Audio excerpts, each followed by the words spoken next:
Well, Mr. President, welcome to Fox and Friends Weekend. Thank you. Thanks for being here.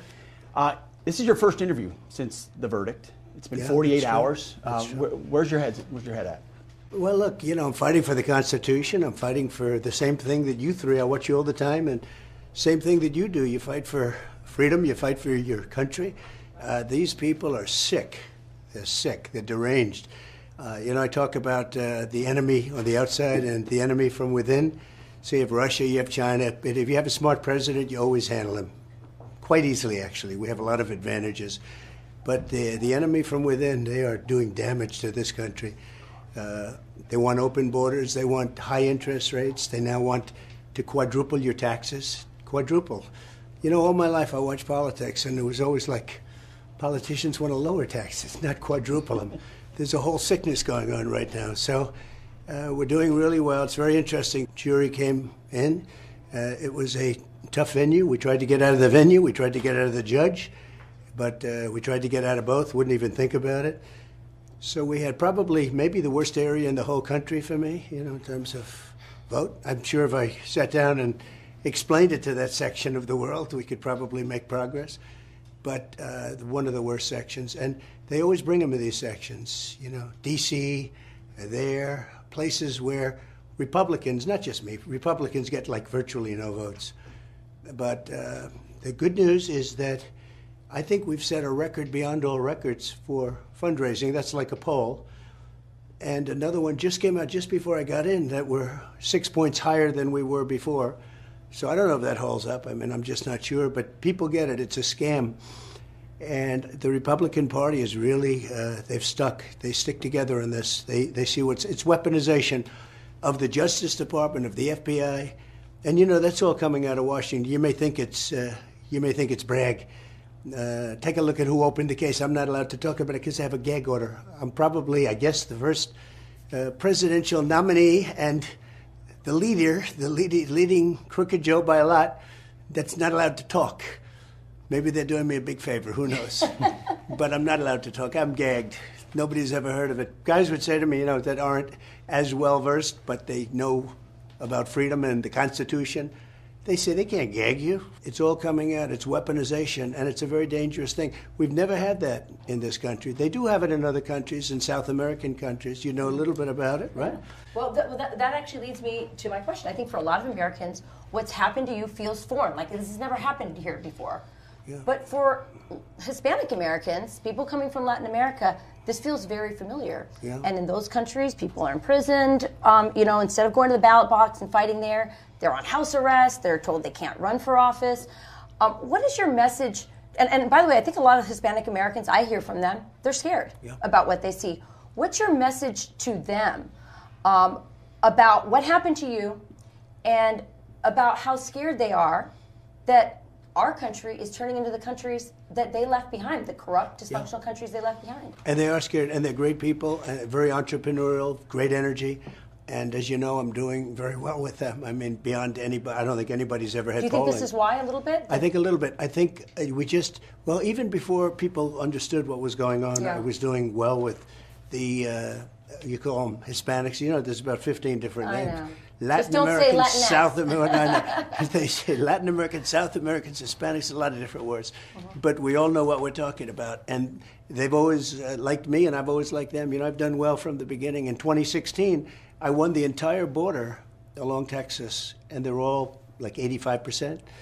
And it's been great from the beginning, and now I'm leading. I think I'm leading over this guy that can't put two sentences together, that's destroying our country. Look, he's the worst president in the history of this country, and he's a danger to the country. And they have misinformation. Donald Trump is a threat to democracy. It's just words. He doesn't even know what it means, but it's like their slogan: I'm a threat to democracy. I'm the opposite. They're the threat to democracy. And now I hear they're starting to go over the lines with Russia, and Russia's getting a little bit nasty. Like, maybe we'll start using nuclear weapons. These people are really not a threat to democracy, a threat to the country, just to this country surviving, beyond democracy, beyond anything. So now they tell Ukraine it's okay to start going and popping off Russia. How did we get in this mess? If I were president, there would have been no Ukraine not one Ukrainian would have been killed. Not one city would be knocked down. I mean, the place is a disaster right now. Most of the cities are knocked down. I guess they're saving Kiev for, they probably want to use it a little bit. So they're waiting. But not one, they're just lobbing missiles in. Not much they can do about it. But now they want to get aggressive and they want to fight back. And, it's okay. But, boy, that's a big statement. And the N-word is being mentioned. Right. And the N-word is the nuclear word. And, we're probably in real numbers, 250 billion. And Europe's in for about 70. And I say, why isn't Europe, why aren't the European nations, which would be NATO, which I kept together, which I was able to keep together by getting them to pay. They weren't paying. We were paying for the whole thing practically. There were only 8 nations that were paid up, including us. And I got hundreds of billions of dollars from them. I said, look, if you don't pay, we're going to leave. We're not going to defend you if you don't pay. And they paid. That's where they have the money now because of what I did. Because Obama didn't do anything. He'd go and make a speech. Bush didn't do anything. Nobody did anything. And I looked at the statement. I'm good at statements. I look at a statement and I said, nobody's paying. We're paying. We were paying for, I'll bet you 90%, could even be more than that. And then they take advantage of us on trade very badly, almost as badly as China. Nobody would believe that. But the European nations take tremendous, they don't buy our cars, they don't buy our farm products, they don't buy anything. And then we're supposed to defend them. So I said, no, you gotta pay up. You gotta pay up. Like, you're supposed to. One of the leaders said to me, does that mean that if we're attacked by Russia, that means you're not going to pay us? You're not going to defend us? I said, are you telling me you're delinquent? That's a real estate term. Are you delinquent, like delinquent on your rent? Are you delinquent? Yes, if we don't pay. I said, no, we're not going to protect you. The next day, billions of dollars started pouring in. It was sort of amazing. If you said the other, why would they do it? And that's what they've done for years. But now they're talking about a different level of war. Now they're talking about getting aggressive. But they have to be careful because they're being beaten pretty badly, They're being beaten pretty badly. And what a mess. To think it would have never happened, Israel would have never happened, Ukraine would have never happened, and Israel would have never been attacked. And you wouldn't have had inflation. And you would have had a great military. You would have had a lot of things right now that you don't have. And you wouldn't have an electric car mandate, which is one of the great jokes of all time. And I think everybody should have an electric car if they want one, but they should be able to buy other forms of propulsion. Yes. Mr. President, I want to return to the verdict, and I want to explore something you've said several times already in the conversation. You've referenced these people. I'm sure you've seen the video of Joe Biden when he was asked about the verdict, and he gave sort of a smirk to the camera. Terrible. Remember, Bragg didn't want to do the case. He came out. He said, there's no case, and how can you have a witness like so-and-so? I'm not allowed to mention the name. Can you believe this? This guy's allowed to have shows, television shows. I'm not allowed to mention the name. It's so unfair. But regardless, you have to really play the hand that you're dealt. And then you had a jury that was, from a certain persuasion. Would have been hard to do no matter what. But I did absolutely nothing wrong. I mean, absolutely. Think of it. I hate when they say a bookkeeping, this and that. It's not. It's called, think of it, expense. I use the word expense. Legal expense. I pay a lawyer. He wasn't a fixer. He was a lawyer at the time. I pay a lawyer, and he's a lawyer. It's called legal expense. A bookkeeper, without ever speaking to me because she did the right thing, who's been with me for years, marks it down as legal expense. In other words, I paid a legal expense. It's marked down as a legal expense. And they say that's a fraud. What am I going to call it? Did you ever see a ledger? Do you ever study accounting? The line's like about an inch long and 1/8 of an inch wide. You can't write the story. But there is no story. If you pay a legal expense and you write it down as a legal expense, and then they indict you and they go to a grand jury, and they don't use Bob Casella's testimony, they use almost none of it. They didn't want him before the grand jury because he's very persuasive. This judge didn't want him to talk. They shouldn't have allowed certain people to testify. It was totally wrong that they did that. So everyone tells me this is the easiest case they've ever seen to overturn, but they don't care because they want to last till after the election. Now, the only problem they have is that so far my poll numbers have gone up. You explain this to me because I don't. Pete maybe can explain it. Maybe Will. I don't know. Maybe Will can. They're smart in Texas, right? But the poll numbers have gone up substantially. I don't know if that's going to remain that way. They're tired of it. Weaponization. They call it lawfare. you changed your tone at some point during the trial. I would say maybe a bit more hopeful in the beginning, and then towards the end you said something to the effect of even Mother Teresa couldn't be acquitted in this venue. Was there a moment in the trial that you felt like it turned, or you saw that it was headed in a certain direction? Well, when you object to something, your lawyers object, good lawyers, professional lawyers, good records, nice people. You know, I've had a lot of lawyers that weren't nice, and sometimes you're better off that way. These are really fine people. They'd object. Not accepted, not accepted, not accepted. When the government, meaning the DA, Bragg, when he said something, all right, good, that's fine, go on, more. But the main thing is this, that this was turned down by the Southern District. This is over years. This could have been brought 7 years ago. You know, they tried to rush it because they wanted it before the election. But this could have been brought 7 years ago, but they didn't have any intention. A case like this has never been brought before. And there's never been a case where a state has gone after a federal election. In other words, that's for a federal. That's for like the Southern District to go. Southern District turned it down. We got clearance from the FEC, Federal Election Commission, clearance. They're suing, saying we violated a thing, but they gave us clearance. But the charge was written, I mean, it was like a weird charge.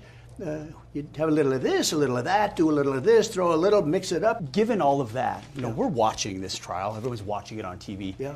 You're living it. You're in the middle of it. And regardless of all of that, still, when that verdict is being read, what's going through your head? Well, it was weird because we go in and the judge, it looked like it was a hung jury for a while. And it's sort of the most you could hope for because in the area, it's almost impossible. I mean, I've seen it. I've seen people that no matter how the three of you, we're all sort of similar in terms of would like to see strong borders and low taxes and strong military and lots of good things, right? You know, all common sense. I call it the party of common sense, and we're people of common sense. Who wants to have an open border where millions of people are coming into our country, right? Millions and millions, and not just from South America. They're coming in from Africa, from the Middle East, from Europe, from all over the world they're coming in. And they're coming in from jails, and they're coming in from mental institutions, insane asylums, the worst. Some of the sickest people, mentally ill people, are being dropped into our country. We're going to be paying for this for a long time. Now, I'm going to do the big deportation, the biggest ever. Eisenhower did the biggest. This will be bigger. But it's a very tough thing. What they've done to our country is unthinkable, that they could do this. And so many other things. I mean, like, you go into New York, the kids can't have Little League games anymore. It sounds so trivial, right? Why? Because the migrants are living in the fields. They have all tents, unless you want to play around the tents. It's a little bit tough. It's a little bit tough to play. But no, I mean, but when you think of, like, common sense, who really thinks that men should be playing in women's sports, right? It's you know, something I mention all the time, gets one of the biggest applause, but who, you know, where does the mind come from? Right. A man playing, look at the weightlifting records. I mean, these weightlifting, guys that never lifted anything before, they're breaking the records by numbers that are like unthinkable against women that are the top women, they're the strongest, they're getting blown away. Yeah. Who would think? The swimming records, the track records, it's crazy. It's just crazy. I actually, when I first heard about it, you know, what was it, like 6, 7, 8 years ago, right? When I first heard about it, I actually thought they were kidding. I thought, you know, this was just a funny joke. But they're actually serious about it. They're actually committed to it. And who would want that? Who would want open borders? Who would want this stuff? Who would not want to have taxes be low and expenses be reasonable and good schools and all of the things? I mean, who would want to have our Army tanks? We make the greatest Army tanks in the world. I saved that factory in Ohio. I saved it. Lima. I saved it in Ohio. They were going to close it. I saved it as actually the president-elect. I heard about, a friend of mine called up. He said, they're going to close down our Army tank factory, and we're not going to be able to make Army tanks. I said, that doesn't sound good. When I visited it, it was unbelievable. The people there were unbelievable. They want to make them now an electric. Right. But they don't go far, and they have to pull a wagon because the wagon, you know, the battery is so big that the Army tanks will have a wagon like a child. It's pulling a wagon. It's a heavy wagon, too, very heavy. The whole thing is crazy. These people are crazy. Mr. President, you've been through a lot. Yeah. In your presidency, what they've done to you, you've got the verdict that just came through. A lot of Democrats have expressed concern that if you're elected, you're going to want revenge. And some of your supporters have said, well, mutually, we're just talking about the weaponization of the justice system against political opponents. Some of your supporters have said, well, the only way to stop this is mutually assured destruction, right? If you do it to us, we're going to do it to you. You've said, no, my revenge is going to be success for America. You've just had this verdict. Yeah. Do you still feel the same? What's your thoughts on that? It's a really tough question in one way, because these are bad people. These people are sick. And they do things that are so destructive. I mean, look what they did from the day I got there. And I don't know, a lot of people said, we have no choice but to elect Trump. Republicans, because he's the only one that can withstand this. Don't forget, if it weren't me, they'd be going after somebody else. And I know a lot of the competition, they wouldn't do so well. They wouldn't be doing so well right now. They'd be saying, Mommy, take me home. I want to go home. This is brutal. But these are sick people. And for instance, the 51 intelligence agents, who thinks of these? And they think about it just like they say, I'm guilty of, and all this information was from so many years before the election. It's before the election. So it wasn't like, oh, gee, I won an election. The election just started coming out during the trial. They said, oh, I have an idea. Remember John Lovett's The Liar? Mm-hmm. Yeah. I went to Harvard. I went. They do that during the trial. Yeah, that's right. It affected the election. This stuff never even came. I never even heard about affecting the election. They're talking about the election of 2016. They're going back. Somebody brought it up today. It was very interesting on your network. Somebody brought it up and they said, the funny thing is that they're deniers because they're now saying that Trump changed the election. But that's a great point, because you're talking about the intel agencies. Obviously, remember what Chuck Schumer said? He said, if you tick off the intel agencies, they'll find a way to get you 6 ways a day. If you're elected, are you going to reform the intel community? What exactly are you going to do to make sure they don't target Americans like this? Well, first of all, if you remember, when I took over, we had a guy named Comey. He was there. I didn't put him there. I didn't want him there. I thought he was terrible, actually. And he tried to get me, and I reversed it on him. Some people said he cost Hillary the election, and he didn't want to. But he was a bad guy, not a capable guy, an evil guy. They were doing things that, I won't mention here because it's so conspiratorial. I don't want to be conspiratorial. It's too nice a show. But bad guy. I fired him. Then I fired Strzok and Page and this one and that one. I got rid of that whole group of people.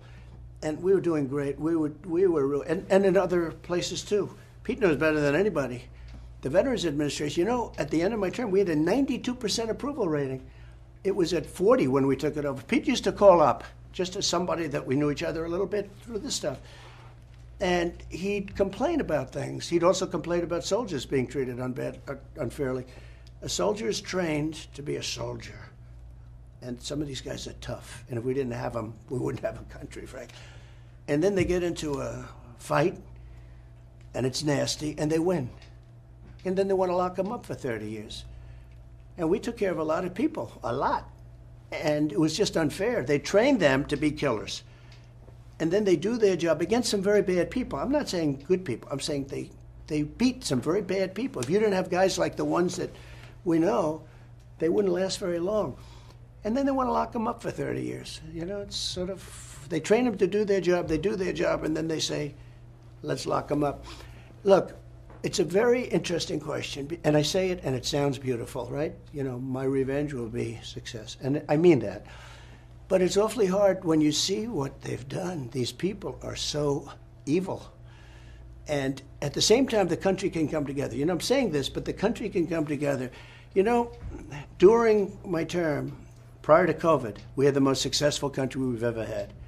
Everybody's job, Hispanic, Black, Asian, women, men without a diploma, men with MIT, Wharton, and Harvard diplomas, all of them put together.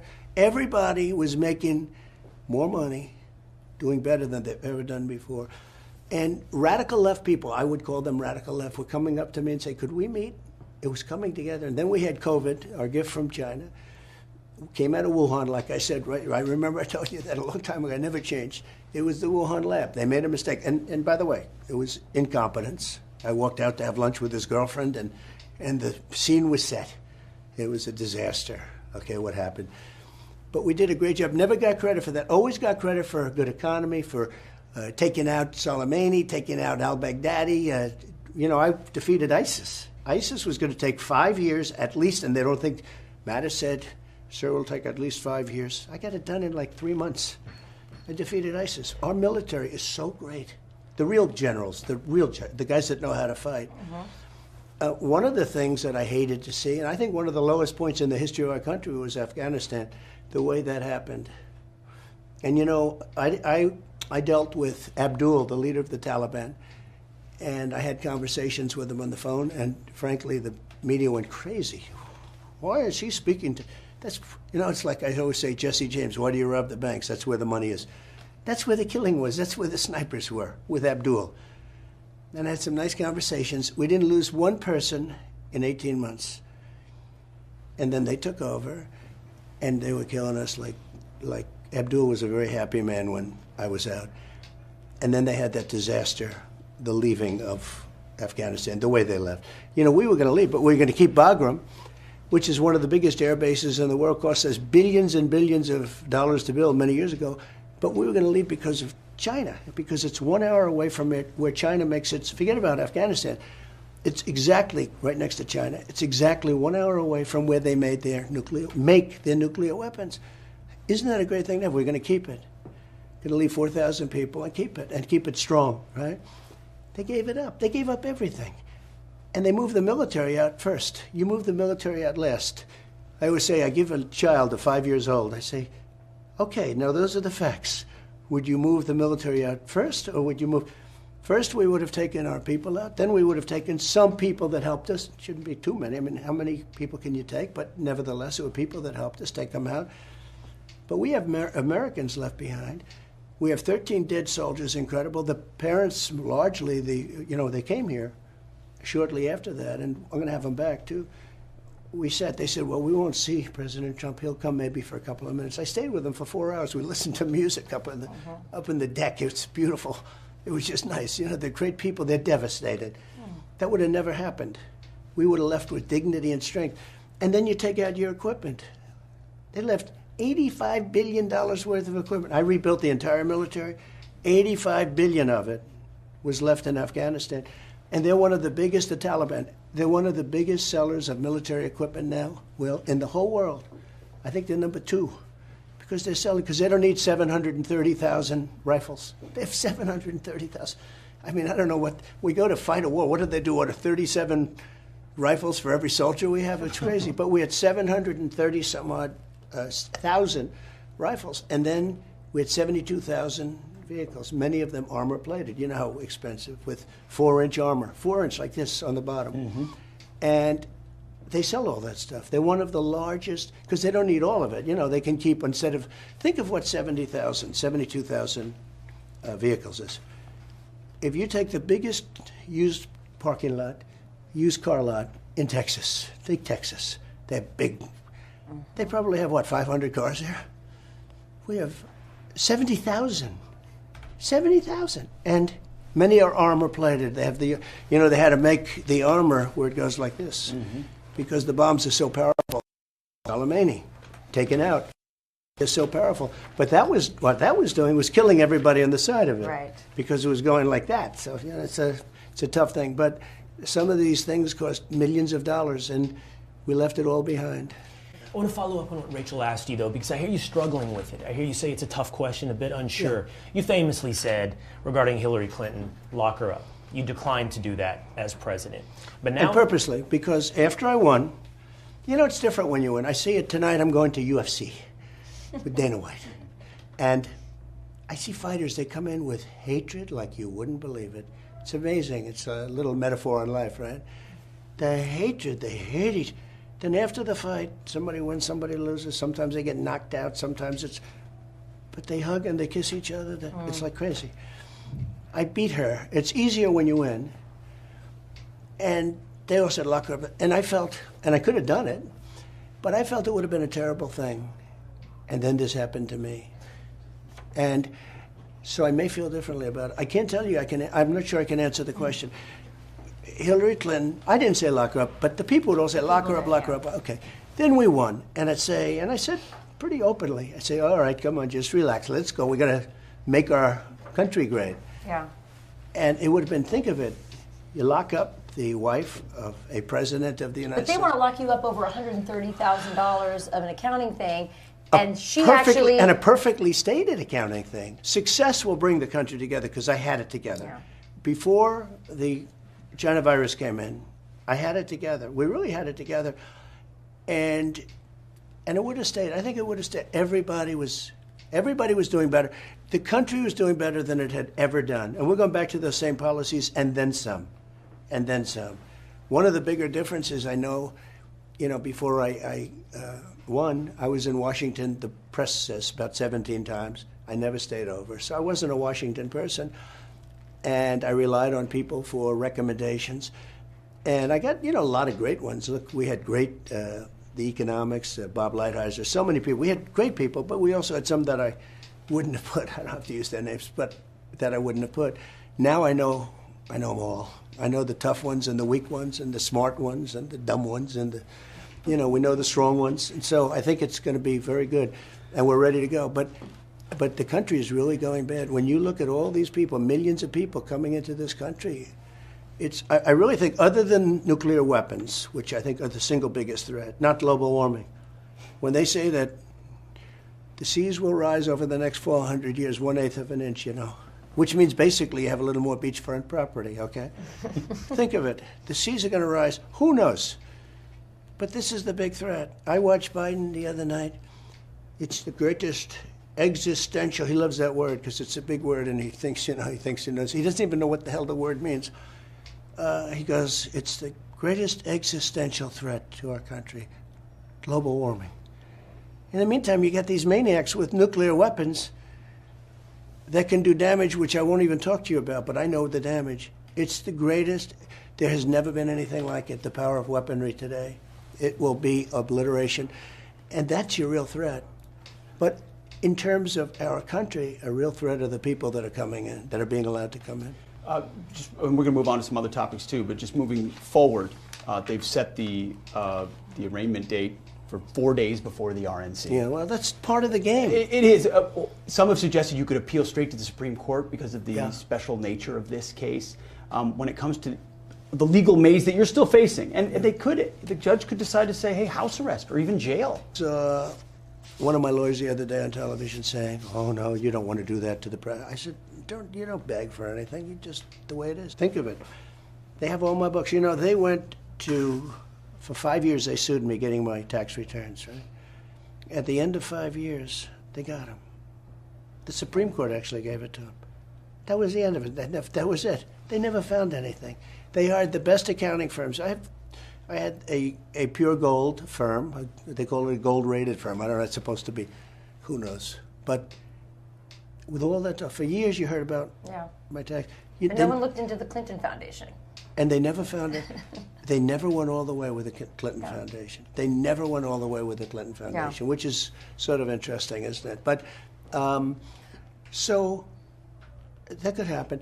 I don't know that the public would stand it. I'm not sure the public would stand for it. You're saying if they tried house arrest or I think it would be tough for the public to take. At a certain point, there's a breaking point. It's very funny. I watched the radical left, and I watched the right, and everyone's always talking about the right. This side, the right. The right's not the problem. When you look at Portland, when you look at what happened in Minneapolis, if I didn't call out the National Guard, which I wasn't even supposed to because the governors are supposed to call them, I'm not. You wouldn't even have Minneapolis right now. Minneapolis would be wiped off. Remember the CNN anchor? I think it was Velshi. He's standing there. This is a friendly protest. This is very friendly. And then somebody hit him on the knee. Mostly peaceful, is that what he said? Yeah, mostly peaceful. This is friendly. This is a mostly... And you look behind him, the entire city is burned. It was like the Second World War. The whole city is burning, the fire behind him. And he's talking about this is friendly. This is a friendly protest. That's exactly it. No, it's crazy. What's going on is crazy. Don't forget, I got millions of more votes the second time than I got the first time. Very rare. Obama got millions less, and he won. I got millions more. I got 63 million the first time. I got millions more, close to 12 million more that we know about. That's there. That's those.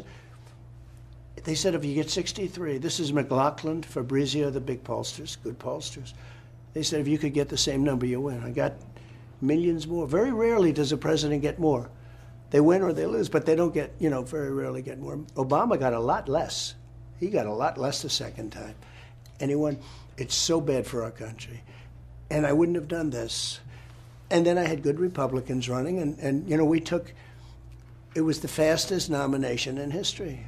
I got it very fast. In theory, it just ends like this weekend. Right. You'd find out a normal thing. You'd find out this weekend who would win. And I got it, I won it months ago against, good competition. You wrapped it up pretty quick.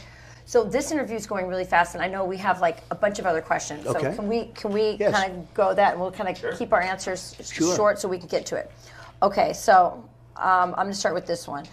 Americans have lost a lot of trust in institutions, and I think there's been a lot of discussion, especially online and especially with young people. How do we rebuild that trust in institutions? The CIA, the FBI, all those institutions. You're right. Some people think that one way to build trust is to declassify things that everyone's talking about. I know you talked earlier about, I don't want to be a conspiracy theorist. So if you were president, would you declassify, you can answer yes or no to these. Would you declassify the 9/11 files? Yeah. Would you declassify JFK files? Yeah. Would I you, did. I did a lot of it. Would you declassify the Epstein files? Yeah, I would.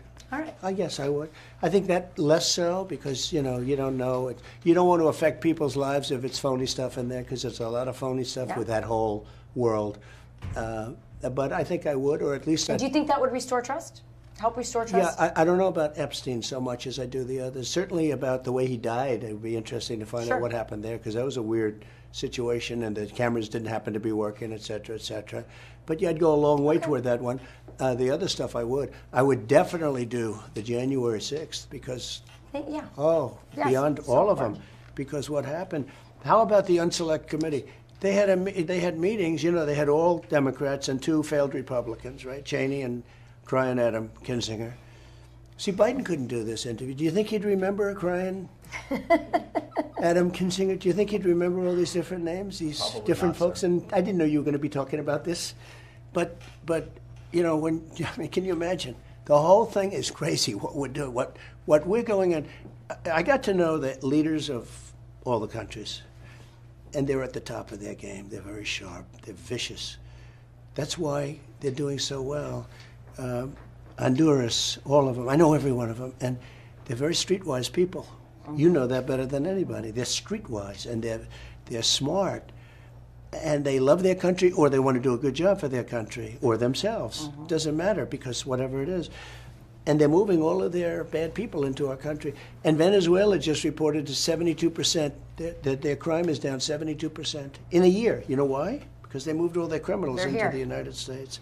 And the next time we do an interview, we'll do it in Venezuela because it'll be much safer than being in our country.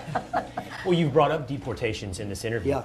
How can you implement deportations, and do you think the public will have the appetite, the stomach for watching deportations on their television screen? Well, the second part of that question is so great and so tough because the radical left is going to start saying, "Oh, look, so you'll get rid of 10 really bad ones." And one, beautiful mother who they think is guilty of something, and maybe she is, maybe, and it'll become a story, or a family that's a good family and came in wrong, and they're going to show it. Then it's going to always be tough. It's not going to be easy, and we have to use a lot of good judgment. But the way you get rid of them is the local police. The local police know these people by their first name, their middle name, and their last name. The local police are great. They're just not allowed to do their job. They're afraid of losing their pension. They're afraid of losing their wife or husband. They're going to lose their house. They're losing everything. And one of the things I'm doing is giving local police immunity from prosecution. They get prosecuted. When they do their job, they get like your soldiers. When they do their job, when they watch department stores being raided by 500 people, well, guys are walking out with television sets, and they're told to stand back, okay? They're told to stand back, do not do anything. And they go into these stores, these big stores that have, opened 2 years ago, and they spent $25 million to build a store. And the stores are empty down to the shelves. They even take the shelves out. They take everything. And How do the you cops do are that? standing there. They don't want to be standing there. They want to do their job. You know who's great? The Border Patrol. The Border Patrol, I know them so well. They endorsed me. They always endorse me. They said when Trump comes back, it'll all be better. And Biden, by the way, he doesn't need any legislation. He could say the word, close the border. That's what I did. I said, close the border. And it was so bad that it took a little while. I fixed the border originally. That's how I got elected in a way. But now the border is, and I fixed it, and I couldn't even use it in 2020. In 2016, it was a big factor of my win. I fixed it very quickly, and then in 2020, it was so good. I said, let me talk about the border. My people over here, all these geniuses said, please, sir, don't talk about the border. It's fixed. I said, let's talk about it. But nobody wanted to hear about it. Right. But now the border is 100 times worse than it was in 2016. Yes. And you mentioned those, Will asked about deportations, and you mentioned local authorities having more power. What do you do in sanctuary locales? Because so much of that is, they can't even talk to ICE, let alone work with ICE. If you're going to deport 5, 7, 10 million illegals, it's going to require You know, a lot Pete, of the that people and even the politicians don't want sanctuary cities. They really don't. I've spoken to many people in California, and they're fed up. They're fed up. They can't take it anymore. They don't want it. Even liberal Democrats, they don't want it anymore. You have to end sanctuary cities. I mean, they're guarding criminals. They're guarding people that are killing people, and you can't get to them.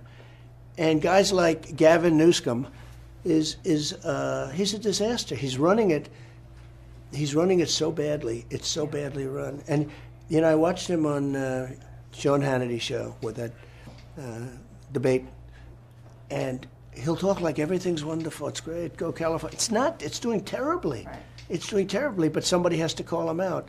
They have to call him out. But the job of sanctuary cities is it's just so horrible for our country. I have another question on the border. Yeah. So in just this fiscal year 2024, there's been 74,000 unaccompanied children that have come across the border. In 2023, get this number, 137,275. You know, you've seen the images of these Right. children, 5, 7 years old, 9 years old, Yeah. 12 years old. And the Joe Biden administration has lost 80,000 of them. No one can track, no one knows where they're at. At least, yeah, much more. At least, there's probably more, but at least. Will the Trump administration commit to finding these children, to finding them and returning them to their families, to their countries? Because many of them have been lost into sex trafficking. Many of them are dead. It's heartbreaking. No, it's heartbreaking. It's amazing. Will you commit to that? Will you commit to finding I those would do children that, sure. in their I haven't been asked that question, but the answer is yes. It's a simple answer. Many of them are dead. They have done such a bad job. They have done such a bad job. And you know, they go under the guise that they're doing this wonderful job of letting people come in. You know what's also really bad? The caravans. I think I came up with that name a long time, but where you form 25, 30, 40,000 people coming up. The level of abuse and just anger and craziness toward women. Yes. I mean, the caravans, you know, the mothers put their daughters in those caravans, knowing in many cases the daughter's not coming back, knowing for almost certainty that the daughter's going to be raped. Yes. You know, Yeah. they give them large, like bottles of birth control pills, the mothers, because they know they're going to be raped on the way up all the time. It's unconscionable. No, the whole thing is incredible. And Biden thinks he's doing a favor by allowing. And the only reason they have the caravans is because I ended it all. People weren't getting in.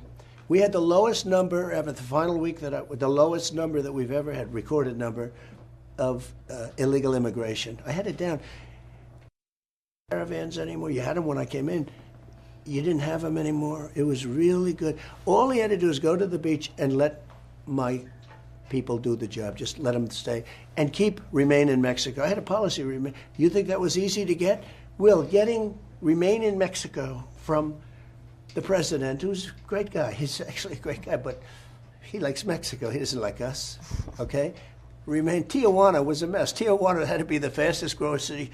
They had hundreds of thousands they couldn't come into our country until we approved them, and we didn't approve too many of them. You know, very seldom did we approve anybody. But they gave up all that stuff that I had. Catch and release, I called it catch and release in Mexico. We catch and release in this country. We'd catch a killer, know that he's a killer, and release him in our country. I mean, who would do this? Who would allow this? So we ran a great thing. If he went to the beach, because somebody convinced him that he looks good in a bathing suit, you know, and at 81 or 82, typically you don't look too great. And he didn't have the power to lift those chairs. You know, those chairs weigh about 6 ounces. They're meant for children and old people to carry. And he couldn't, and he can't carry it. Anyway. Let's talk about vice president. Pete and I have gone off the wall. We've talked about historically, presidents pick vice presidents based upon what states they can deliver. Sure. We've talked about the fact that you're looking for, it seems to be, that you might be looking for a fighter. Let's just ask you directly. What are you looking for in a vice president? So you always have to say, and I mean it, is if something should happen to the president, you have to get somebody who can be a good president, okay? And I think you have to say that. Mm-hmm. Then the second thing, I want somebody that can selfishly help me to get elected. But typically, if you look over the years, look back 100 years, it's almost never that a vice president helps. I mean, you're out there all by yourself. You really are. There's a day or two of, you know, hoopla, you picked a vice president, and then it goes back. But it's almost never helped. Actually, the one person that helped, I guess you could say, is Lyndon Johnson, because he was a real political animal. And he sort of helped a little bit politically with Daley, et cetera, I guess. But, you know, that's a theory anyway. But typically, a vice president doesn't help. So I would say somebody that you can get along with, somebody that can help you get elected, somebody that can be, and first is somebody that can be a very good president. Did you learn any lessons from the last person you picked that will help you either pick or not pick somebody in the next time? I feel badly for Mike because he was a very nice person. I got along with him for, I'd say 3 years and 11 months. Debate's coming up on June 27th. Yeah. How do you prepare for that? And what's it? I mean, you've stated it. Joe Biden's in a different place. What's your strategy coming into it? So, debates are interesting because I had never debated before, and then I debated a lot on the first, you know, in 2016. I had like 14 debates or something. And it's been good. I mean, it's been good for me. It's been worked. I think I won every debate. But I never had, you know, it was very interesting. In 2016, I said, who are these people I'm debating? Half of them I never heard of because, you know, they're governors from someplace or they're senators. I said, start with Ted Cruz. And they say, well, he's the national debate champion. He's the this, he's the that. And I said, that's not good news, you know, that's not good. I mean, I could have done with a little bit less. Maybe I should have started with somebody else. But they were all, you know, they're talented politicians. That's what, I mean, for the most part, they're politicians. Very interesting. In running for president, 92% were politicians and 8% were generals. Not admirals, right? Generals. And that's it. So when, you know, all of a sudden I'm going in as a business guy and different kind of a guy. But we had great 4 years. We were very successful, the largest tax cuts in history. We had the largest regulation cuts in history. We had the best economy in history. We rebuilt our military. We had no wars. I defeated ISIS. But since you've been out of office, things have deteriorated. And we've talked a little bit about that. At a level that's not even believable. And I think most people agree with you on that. One of the areas that I want to talk about, and it's related to the border, but it's much bigger than that. And that's the problem of China taking over the Western Hemisphere. Yeah. So we've had an 8,000% increase coming over the border of Chinese military men. I'd like to know your thoughts on what you think they're doing here. They're buying up farmland. But then in Latin America, they're making deals with governments. We're not doing the deals. They're buying up infrastructure. They're buying up, you know, resources. They're taking over the Western Hemisphere. They're taking over the Panama Canal. So okay. What? How about the Panama Canal? It's crazy. That we built and lost 36,000 people to the mosquitoes. You know, 36,000 people died. So what will you do? Because there's a lot of people worried about the entire hemisphere now. I mean, we used to worry about things over, you know, far away. This is in our hemisphere. What will you do to stop all the things that are happening, from the farmland to all the ways that they're winning in the Western, in our backyard? Okay. So if you remember with China, I turned it around. First of all, I exposed China because everyone was giving everything, oh, it's a developing nation. I said, this is not we're a developing nation. They're a very rich nation. They're doing very well. But I turned things. I also got along very well with President Xi, but I did something that nobody did. I charged him hundreds of billions of dollars of tariffs. We would have lost our steel industry. We would have lost they had to pay hundreds, like close to $500 billion in tariffs. And that was all turning around. And We have tremendous power with respect to China, but we don't have people that know anything about using it. I had a great relationship, but had the election been different, we wouldn't have had fentanyl coming in. I was with Xi, and we just had a very good relationship. He was at Mar-a-Lago for 3 days. It was amazing. You know, we had a good bond. Now, I don't want to act naive. Oh, I had, you know, these characters out there, they'll say, oh, look, he loves China, or likes it, or at least wants to run it very strongly, right? You know, it was very interesting. I said, no, he's a smart guy. Is he a smart guy? Of course he's a smart guy. He's a brilliant guy. The press said, he called Xi brilliant. Look, he runs 1.4 billion people with an iron hand. No, he's not brilliant. Okay, they want me to say he's not a brilliant man. He's a very tough guy.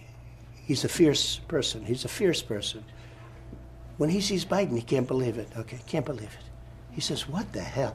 I think he thinks that they're playing a joke on him. But what's happening is we have tremendous power over China. China has made, right now we have the largest deficit we've ever had with China, like over $1 trillion. That means they're taking in more than $1 trillion. Think of how bad that is. Too much. You can't sustain that. But we have tremendous power over China. China built their military because of us. They built all this. They took so much money out of our country. We have great power over China. We can get along with China. I will get along with China. But they respected your president. They really did. He respected me. And they don't respect this guy at all. Nobody does. Nobody does. I mean, you take a look at what's going on in Ukraine. You take a look at what's going on with Israel. You take a look at all this stuff.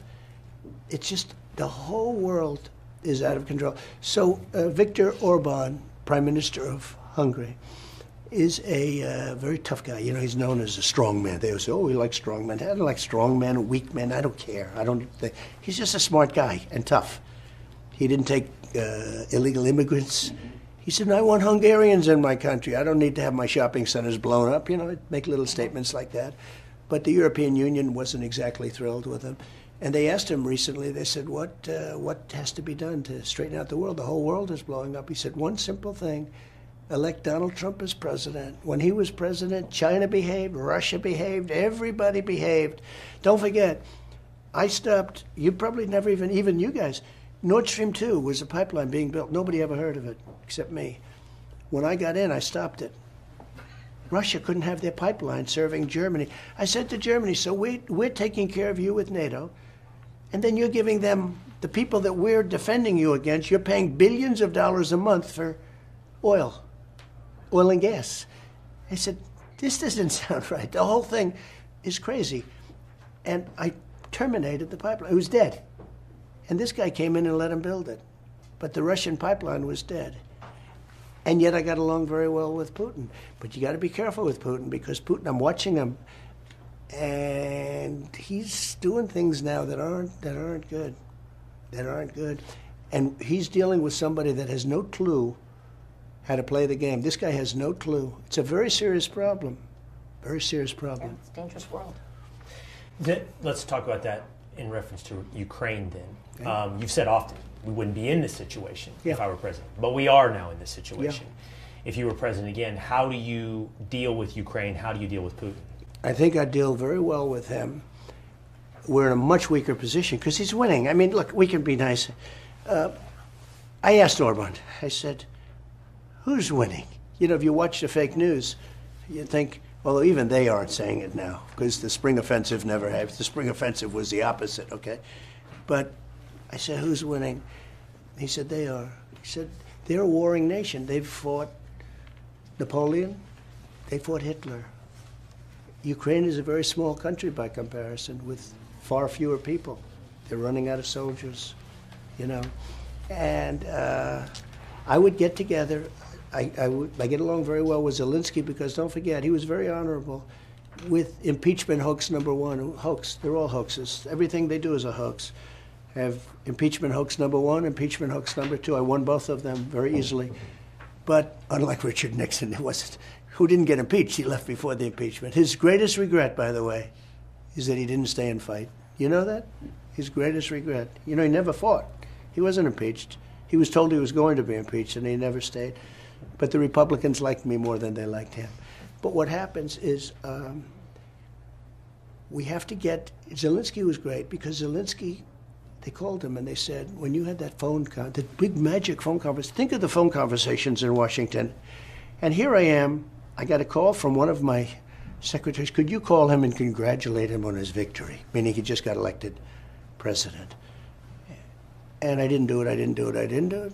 After like 10 times, I said, oh, I'll call him. Thanks, I got impeached. I'm saying, you know, that was Rick Perry, another genius, greatest debater ever, right? Rick Perry and his debating skills. He calls me up, and he says, could you call him? Now, he meant it well, because he liked, you know, the energy, I think it was the energy and stuff. So I called him up, and when they called him, and they asked him, were you threatened by Trump? He could have done a grandstand and said, yes, I felt it was very threatening. Now, fortunately, the call was taped. If the call wasn't taped, I might not be talking to you right now unless we were talking about a real estate project somewhere. Right. Somehow you don't cover them very big on your show. But the call was taped, and it was a perfect call. In fact, when the Democrats heard it was taped, they had already started the impeachment. They died. When they heard, Nancy Pelosi heard that call, she said, he didn't do anything wrong. They got into it. But that call, fortunately, was taped, meaning they had stenographers, 2 military stenographers who were incredible. And they had every word of it down, and it was a lie. The whole thing was a lie. But when they called Zelensky, he could have said, yes, I was threatened. And he didn't say that. He said, no, that was a very nice call. He said nothing wrong. That was very nice. So I have a warm spot. Have we given him too much money? Yes, we give him too much. Well, you're just delayed. People are mad about it. You said you could end it on day one. I think How would you do I said that? I could end it before I get to the White House. I expect to end it. I think I can end it very quickly. I get along very well with Putin, and I get along with Zelensky. And I would get him in a room, and I would get it ended. Good. I'll get it ended. And I have an exact plan as to how, but I can't tell you that. You know, I can't tell you about, like, let me tell you exactly, let me lay out my cards. No, I will get it ended. Rachel mentioned the amount of money which turns the economy. We're $34 trillion in debt. We've printed money we don't have, that's led to massive inflation. How do you change that and turn that around to average Americans out there who are struggling every single day, worse and worse under Joe Biden's economy? So we were doing great. We were energy independent. We were soon going to be energy dominant. I didn't want the Russian pipeline to be built because of the fact, very simple, I wanted to supply them with the energy. The whole thing was we're going to make a fortune. We have more liquid gold than any country in the world, including Saudi Arabia and then I do Anwar in Alaska, which is the biggest find. It's as big as Saudi Arabia. Some people say it's bigger. And Biden closes it up in his first week. The first Department of Interior, the person in charge, closed it in her first day in office. Ronald Reagan tried to get it. He couldn't get it. Everybody tried to get it. Bush, I got it. And they closed it up, but I'm going to reinstitute it very quickly. It'll happen very fast. But think of it. So we were rocking and rolling. We were energy independent. We were soon going to be double the size. We were in third place, and even beyond that, when I took over, we were leading. You have to see a graph. Russia, Saudi Arabia above them, Russia second, we're third, and then we go like this. I mean, we were going to be energy dominant. We were doing things. The way you have to solve it is through growth. And But we were also gonna have cutting, to right, Mr. President? Yes, growth and cutting. The problem I had is we were starting to really rock and roll. We had the greatest economy ever, and then we got hit with COVID. And if I didn't throw money at COVID, we would have had a depression like in 1929. And if I don't win, you're going to have a depression like in 1929. You know, one of the, I'll just say Scott, one of the greatest analysts on Wall Street, considered maybe the best, he said the only reason the stock market's high is because they think Trump is going to win. Listen, I think that one of your strongest points is that you're a businessman, and people love that you ran this country like a business. And I believe that if you got in office, you will get the oil pipes going again, we'll get energy going, and I believe that we will grow. But it's really hard when you're a politician to cut. Your friend Milei in Argentina, he cut whole agencies, and now they went from 25% growth per month in inflation down to 8% per month. So it works. Are you willing to you know he's MAGA. You know that. I know he is. He's your friend. That's why I brought it up. No, he's my biggest fan. He's a great Make guy. Argentina great again. It works out perfectly, right? No, that's what he calls it. He says he has hats. Make Argentina great again. But he has. But he's cut agencies. Are you willing to make those kinds of dramatic cuts? Because I really think we have young kids, all of us. I think their futures are on the line. I mean, as he said, $34 trillion in debt. I think that means we're paying almost $1 trillion in interest. I'll give you an example. Is it every month? I'll give you mentioned every year. Yeah, you mentioned the kids. So we're going to cut the Department of Education, let it be run locally. We have this You mean end mess. the Department of Education? End Federal it, Department end of it, other Education? than to have a little tiny coordination. You know, it would be nice to make sure that everybody's teaching English. Yeah. You know, let them learn English, okay? I love this. But no, we're cutting the Department of Education. I was ready to do it before, and then, again, the COVID really, if we didn't throw money at that, you would have had a depression. We would have been in a depression. And when I got out, the stock market was higher than when just before COVID came in. So that will be the we're first. gonna be doing, that will be the first Oh, it's department. going to happen. That's going to cut. happen immediately. I love it. Department of Education. We're going to do like Department of Interior. There's so many things you can do. One of the things that's so bad for us is the environmental agencies. They make it impossible to do anything. And so in Louisiana, they had these massive refineries, that LNG plants, but massive, essentially refineries. 14, 15 years they've been trying to get permits. I got it done in one day. One day I got the permit. Don't tell anybody, please. I got it. I didn't know who the hell was doing it. In one case, Japan was putting, and by the way, they're like $20 billion, a massive. These are like the Empire State Building laid down ×2 on its side. All pipes, I mean, it's unbelievable, on the coast. In Louisiana, and I got those things, the first one I got done in like 24 hours. They worked on it for 14 years. And it was terrible. I mean, what they were doing. The environmental agencies have stopped doing, they stop you from doing business in this country. And we did a great job. It's a war on Americans. We asked viewers of Fox and Friends Weekend to submit some questions to ask you. We'd love to ask you a few of these questions on their behalf. Sure. I'll start with Lisa in Florida. She says, which Democrat, dead or alive, would you sit down for dinner with to discuss ways to unify our country? So he's not a Democrat anymore, but I used to get along really well with Joe Manchin. I got along with him, and we'd meet a lot. He said, "You're doing a great job. You're a great president." And when this impeachment hoax started happening, he said, "I'll never vote against you. You're a great president." And then he voted against me. I never spoke to him again. Okay? So that was one, but that was one that I sat down. I'd sit down with anybody, frankly. I want to unify the country. Laura from Nebraska said, I'm the mother of 2 Army officers. What are you going to do to rebuild our military? And I would add to that, rip out the woke stuff that's happening. Oh, yeah. All the Well, vets that's- and the service members see is embedded in our Pentagon right now. You know the military better than anybody. I'd put him in charge. I really would. I often think of it. He'd do a great I job. talked to him about it a little bit. We talked We about wouldn't let VA. go of him easily. I tell you, we ended up doing good. No, the show has to do worse. If the show does worse, if I see the ratings go down, I'm going to steal them. I'll steal all of you, frankly. But no, he would be unbelievable at defense. He would be unbelievable at defense or at the VA. The VA they did a good job, though. They ended up doing a good job. You know, They're trying to undo a lot of that stuff. Oh, they were undoing it. Yes, they are. We did 2 things. Number one, I got the right to fire people. We fired 9,000 sadists and horrible people. They were beating up. These people are sick. The other thing I got where you could go out, if you couldn't get good service, you go out, and Pete was driving me crazy about this. We know each other a little bit, but we know each other only in a positive way. He would call up and say, soldiers are waiting for 3 and 4 months to see a doctor. They couldn't say it. And I got it actually approved through Congress. And now what they're doing is they're ending that. Where if it took more, think of going to the hospital or the doctor with your kids, your husband, who's great, by the way. He's great. He'd fit into this panel very well. He's right there. Where is he? Oh, look at him. Oh, I saw a guy with a pink shirt. I didn't look up. And I knew he would never wear a pink shirt, so I didn't. Wow. Good. I'm glad I said the right thing. He is. He's great. He's a great champion. He climbs those trees for years. I want to ask you what Rena in Liberty, Maine asks. By the way, your sleep schedule, your diet, these are things of legend. So she asks, President Trump, what is the very first thing you do every morning? So I don't sleep a lot. I don't say that as a badge of courage. A lot of people, I don't sleep, and they maybe do. I rarely eat breakfast. It's funny, I love food, but I don't necessarily, I'm too anxious. I really enjoy life. It's crazy. I shouldn't enjoy life. I get indicted, I get impeached. Somebody said, how do you live? You know the most often question? I get two questions. Number one, I get, will they do it again?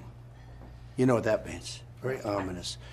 I said, they're going to try because they can't help themselves. They're bad. But we hope we're going to have them blocked, okay? The other question is, how do you do it? How do you stand up and you get impeached, you get indicted, you get this, you get convicted of bullshit? And they say, how do you do it? I get that question from very big, like you see the cars out here, you see the biggest people all over, the biggest people on Wall Street, they say, how do you do it? How do you do it? They get a letter from the SEC that's a friendly civil letter, and they can't sleep for 2 weeks. They say, how do you do it?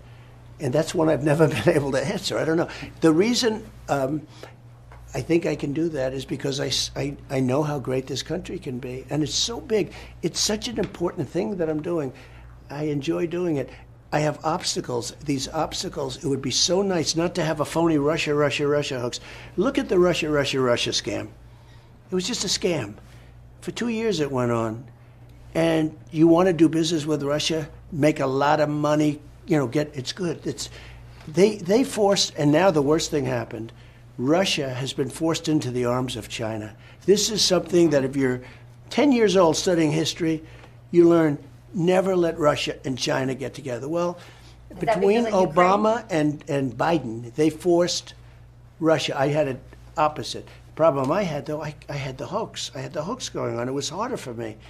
I'd say to Putin, he would actually say to me, he said, we could make wonderful deals for our countries, but it's very tough. I said, it's very tough for me. Because if I made a deal, they'd say, oh, the Russia deal, the Russia hoax, he loves Putin and all that stuff. So we understood it. But we got along very well. We had a very good relationship. And Ukraine and the Ukraine war has obviously brought Russia and China together closer, right? It's brought a tremendous, it's an access, it's a new access. It's also brought Iran into the picture.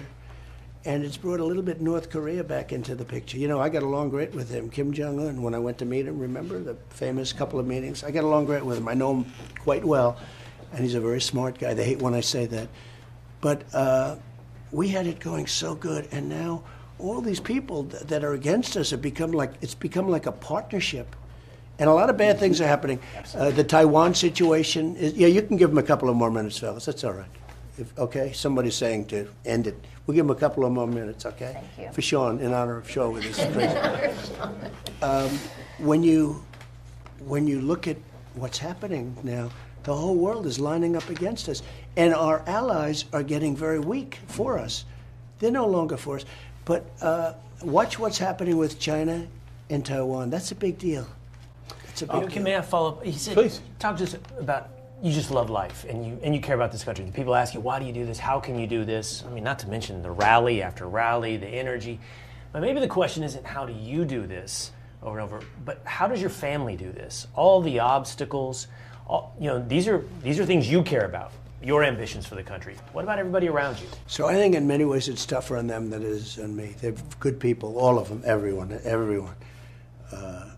I have a wonderful wife who has to listen to this stuff all the time. They do that for this reason. They do that, all these salacious names that they put in of these people. And I'm not even allowed to defend myself because of a gag order. Think of it. But they put this stuff in to create havoc. These are bad people. I know everything they're doing. I know every move they make. I get it. But a lot of people don't. But it's tougher. I think it's probably, in many ways, it's tougher on my family than it is on me. You know my sons. I mean, they're great, and they work hard, and they, Don's become pretty right. He's become, and, they went after this young guy, Don. All he wanted to do is help the country, and he's been in federal grand juries and things at the beginning for hours and hours about Russia. Think of it. I'll never forget. Adam Schiff was a real sleazebag. Probably will become a senator. It's hard to believe. But a real sleazebag. He comes out of a meeting, an intelligence meeting, and he says, now think of how bad you are. You make up with Hillary and the others. He knew it was a hoax, Russia. So he knew it was a hoax. comes out, and he looks very solemn, watermelon head, with the thinnest neck I've ever seen. He's not going to be a football player. His neck is holding up this massive watermelon. But he comes in, this is one of the more unattractive people. I know you're not supposed to say that, so that's okay. I'll be out of politics. But he comes out, and he says, no stupid guy, and he says with, such dignity, Donald Trump Jr. will go to jail because of what he's done with Russia. There is no Russia deal. And he's saying that my son, who's a young guy, is going to go to jail. And I call my son, and I'm watching this. It's a big headline. Schiff predicts. Remember when he said he has all this info? He had nothing, because the kid didn't know anything about Russia. Right. He knew less about Russia than your husband knows, okay? Unless they had any trees in Russia that you climbed. So Donald Trump Jr. will go to jail because of what he's done with Russia. And he knows it's a hoax. He's talking about a young man going to jail about something that he knows is a hoax. How bad do you have to be? Right. And I call him up. I say, Don, are you okay? Yeah, I don't know what they're saying. He didn't even know. He didn't have any idea what was going on. It's a shame. And he became tougher. I mean, you almost, two things happen. You either become tougher, or you go into a corner and you put your thumb in your mouth and you say, Mommy, take me home. Right? Well, and he chose not to do that. Well, I'm glad that that's the case. And by the way, as having come from a political family and my husband having run for office, that what's happened to your family in particular, it's it just terrible. breaks my heart. How's Melania doing with that? She's fine, but I think it's very hard for her. I mean, she's fine. But it's, she has to read all this crap. It's stuff that shouldn't even be put in the trial. The judge should have never allowed it to be in the trial. Yeah. And she has to read all this stuff. What about Barron? People started to focus on Barron recently. He's amazing, actually, in a certain way. He's tall, good-looking guy. He's a very good student. And he's applied to colleges and gets into everywhere he goes. He's very sought after from the standpoint. He's a very smart guy. He's a very tall guy. But he's a great kid. He's cool. He's pretty cool, I'll tell you. It's very interesting, the colleges, 6 months ago, you look at a college and you sort of want a certain college, and then you see all of these colleges are rioting. Yeah. And maybe you want to go to a different kind of a college, because there's plenty of colleges that we also like that are different, and they don't riot. This is Sharon from Alabama. And I think her question actually ties into what we were just talking about. How do you do this? And I know that you've said before that you've been sustained by the prayers of lots of Americans. I've seen pictures of people praying over you. It's incredible, actually. Her question is, she says, you've been faced with so much adversity and persecution for years. What's your relationship with God like, and how do you pray? That's Sharon from Alabama. Okay, so I think it's good. I do very well with the evangelicals. I love the evangelicals. And I have more people saying they pray for me. I can't even believe it. And they are so committed, and they're so believing. They say, sir, you're going to be okay. I pray for you every night. I mean, everybody, almost, I can't say everybody, but almost everybody that sees me, they say it. It's such a beautiful thing. You know what's a beautiful thing, too? When you look at all of this bad stuff going on, they have nothing to look up to. They have no God. They have no anything. They kill people. They beat people. They push people into subways. There's just nothing there. Religion is such a great thing.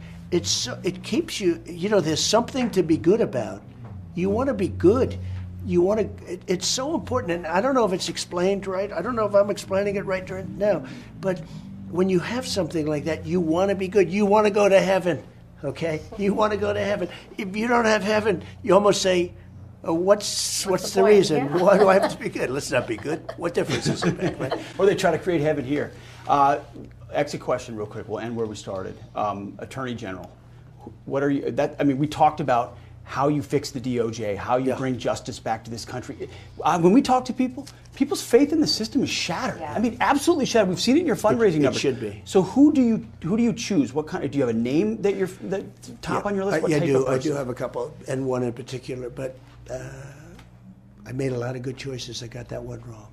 I was very loyal to one because he was the first senator to endorse me. As soon as conflict came up, he ran for the hills. And actually, the second one, he ran for the hills. When he heard that he was going to be impeached, they were going to impeach him. And he was like a different person. I had to get rid of him. And I would say that that was the one thing. One of the truly important positions is Attorney General. And I was very disappointed at both of those Attorney Generals. Jeff Sessions was, you know, I don't blame myself too much. He was some position in Alabama, and he wanted to be so bad. And he was the first senator to endorse me. And again, I was sort of a civilian. I didn't have a lot of people. I didn't know that many senators. And he went to a rally in Mobile. The fact is that we had 72,000 people, so it wasn't that big a shot. But he came to me and he said, I'd love to be Attorney General. And I didn't see it. And then he came 3-4 times, and I said, you know, just out of loyalty, I did it. And he ran for the hills because it's nasty. This is a nasty business. This is a nasty world. Yeah, how do you find and those Barr, steel-spined people I know, in the future? Barr was threatened. In all fairness to him, he didn't want to, you know, he was Attorney General. He was a respected guy. And they said they were going to impeach him. I understand that. I said, I got impeached twice and my numbers went up, which is unusual. I said, it's not so bad to be impeached. What are they going to impeach me? He had no idea what they were going to impeach. But he was going to be impeached. They didn't know what. They didn't know why. It's like they took me to trial. There's no crime. They were trying to devise the crime during the trial. That's how bad it was. But with Barr, and he, you know, he let me down. He let me down. He let down our country. He endorsed me the other day, as you saw, right? But he let down our country. It takes a brave person to do it. People don't want to be impeached. They don't want to be indicted by these scoundrels who are much more evil than people. I'm telling you, China and Russia, they're not the problem. We have a problem from within that's really bad. So he let us down. The key to really good government, where we had like Lighthizer and some of these people that were really good, it's the person that's at the top. If you get the right person, it's like magic. It's like in real estate, you know, you put a good super in a building, the building runs well. You put a bad one in, it doesn't. It's the same thing at a little bit slightly larger scale. But we had great people. I rebuilt the military. We did things that were amazing. One of the things that the people that watch your show should know, we defeated ISIS quickly. I was told it would take 5 years. I did it in a matter of weeks, right? Fast. And they did it fantastically. And I got to know the real fighting generals. There's not woke in the military. There's woke at the top. They want there to be woke. But these guys aren't meant for woke. I really don't. I really think, you know, they're like you. They're like this guy. He's doing a great job, by the way. I don't know him. I agree. I don't know him like you, but the whole combination, it works. Your instincts are Are right. you going to fire those generals? The woke generals at the top? Because Pete's been talking Yes, about it. I would get rid of him, yeah. But see, now I know him. I didn't know him before. I Yeah. came in. What do Yeah. I know? I was a New York real estate person, but no, I'd fire him. I would fire them. You can't have woke military. You said it's so great. You know, you need people that want to win. They want to win wars. Mm-hmm. That's what their purpose is, to win wars, not to be woke. But we do have great military. You look at what we did. Look at I was the only one in 78 years or something. I didn't start any wars. I finished wars. I got out of Syria. I took our soldiers home. I would have moved a lot of them out of Germany. You know, I was going to move them out of Germany. Not all of them, but I would have moved. We have 45,000. So that's like, you know what we do by doing that? We're giving Germany this massive shot in the arm, and then they don't treat us well on trade.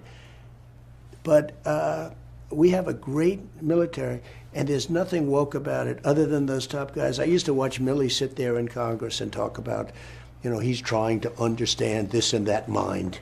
I won't get into it, but certain minds, I say, is this guy crazy? But it's one of those things. I've gotten to know a lot of the generals because of the things we did. And we had some unbelievable wins, as you know. We had some wins with terrorists, the two biggest terrorists in the world ever, I took out. You know, so we had we have some great things planned.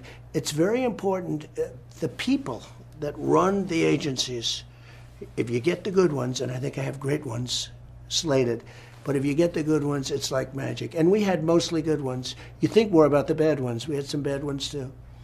Well, Mr. President, you've had an eventful week. We I would say appreciate that's you. true. We appreciate you doing your first interview with us here We're at Fox grateful. and Friends Weekend after New York. Thank you so much. Thank you very much. I think your show is great. Your chemistry is amazing on television, and congratulations. I don't know what they're paying you, but I think it should be more. Right. Take that one to the bank, Mr. Here we President. are. Thank you very much. Thank you, for your Pete. time. Thank you. Thank you. Thank you very much. Thank you.